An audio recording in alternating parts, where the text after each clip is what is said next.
Do you have any comment or insight on Robert Murdoch, owner of the Fox Network?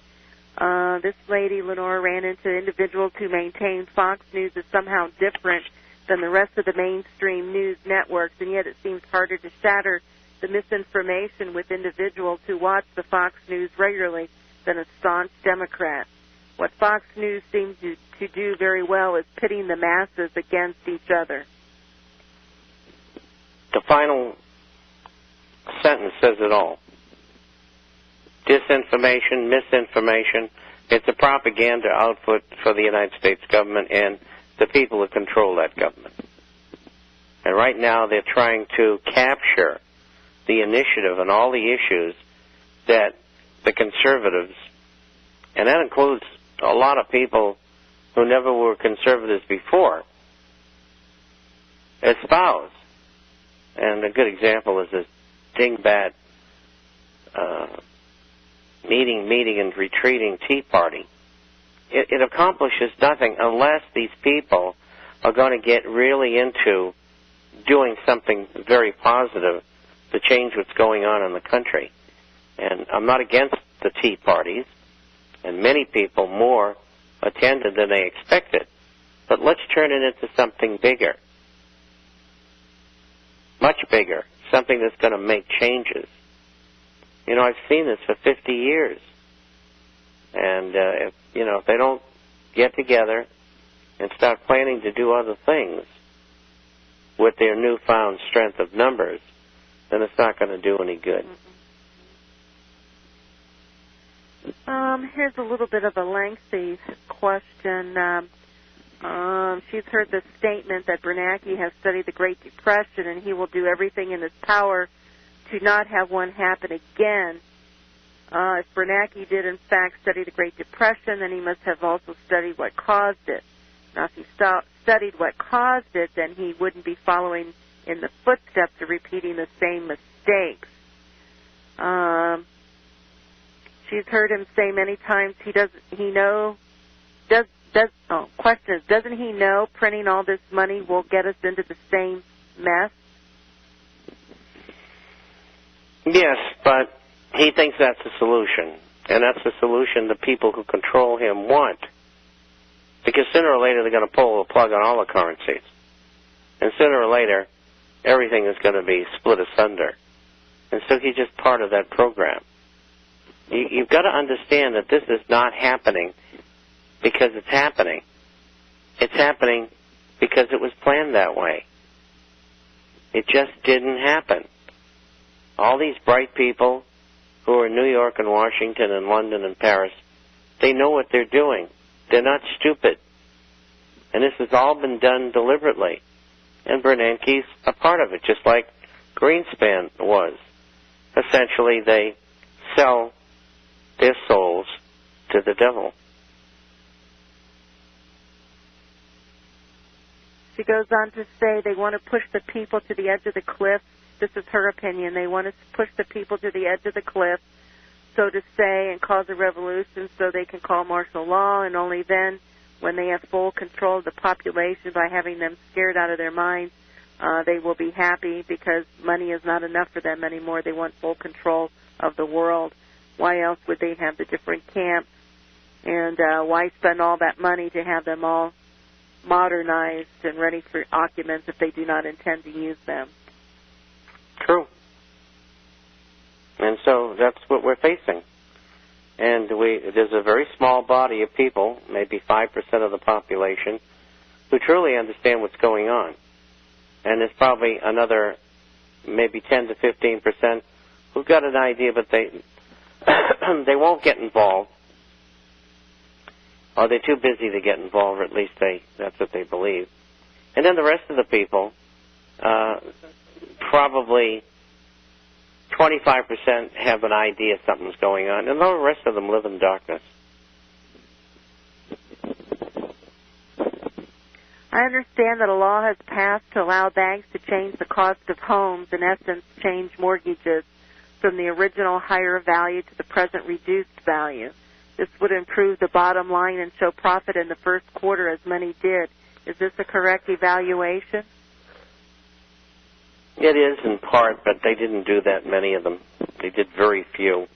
The real earnings came from two places. Number one, not having to mark your assets to the market and mark them to model. And marking them to market means the real value of the properties have to be expressed.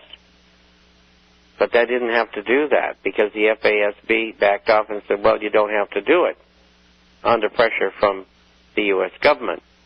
And so they report mark to model, which means mark to myth.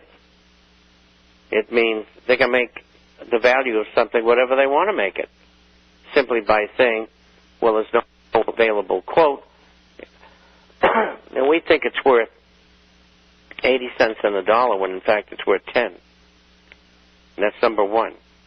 Number two, they took the money that they received and from the federal government and bolstered their banking statements, their balance sheet.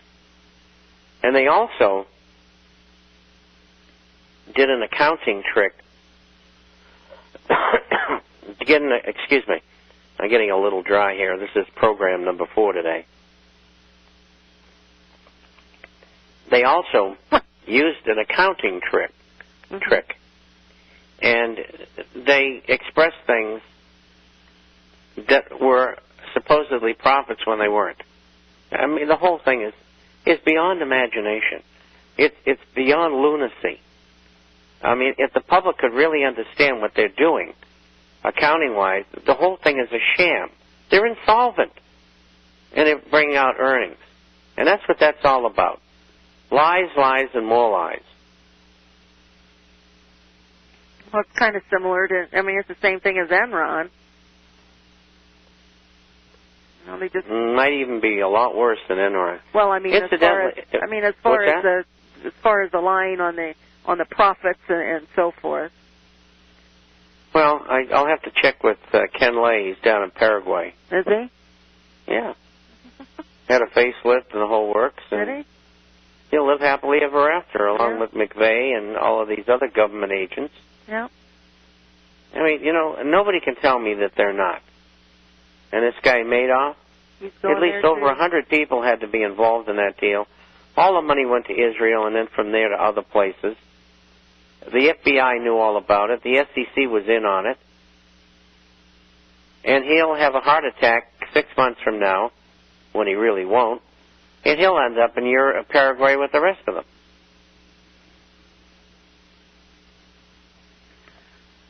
They don't even talk about him anymore. Oh, of course not. Yeah, that's like they don't want any exposure. Yeah. I mean, this was a scam from the beginning, $100 billion. Yeah, they're going to concentrate on that Stanford guy. Isn't that his name out of Texas? Stanford was the front for the CIA. Yeah. They already got three employees who were working for him in Venezuela that were being paid by the agency. Come on. So that's the distraction. The real money was stolen by Madoff and his buddies. Yep. And most of it came from co-religionists, Jewish people, which is unconscionable for one Jew to do that to other Jews. It's awful. I mean, the money was never invested. It was just plain stolen. I mean, this guy is a terrible thief. You know, in China, they'd hang him. Incidentally, I just got in the finals on the shares. Agnico was up 7.61% today, up 332. Goldcorp was up 4.41%, up 119. Mindfinders was up 4.76%, up 33 cents.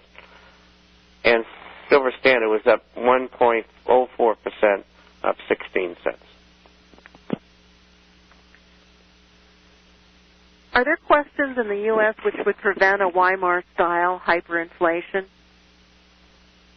Are there what in the U.S.? Are there laws in the U.S. which would prevent a Weimar-style inflation? Not. The control mechanism is the Federal Reserve. That's why it's got to be done away with. The American public has no control whatsoever. In fact, the Treasury doesn't either. It's a license to steal. They just said that they're going to create $300 billion in order to buy Treasury paper, and they've spent two-thirds of it already in about 3 weeks.